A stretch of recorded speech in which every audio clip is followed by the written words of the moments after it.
एक दिन हानिया बतूल अपनी दादी की पुरानी अलमारी साफ कर रही थी। कपड़ों के ढेर के नीचे उसे एक खूबसूरत चमकदार गाउन नजर आया।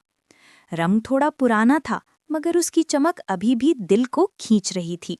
हानिया ने सोचा, बस जरा ट्राई करके देखती हूँ। जैसे ही उसने गाउन पहना, उसके आसपास का मंजर बदल गया। छोटा कमरा एक बड़े महल में तब्दील हो गया।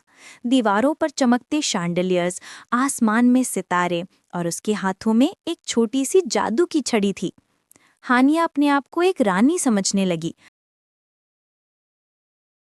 लेकिन जैसे ही उसने गाउन उतारा, सब कुछ वापस पुराना कमरा बन गया।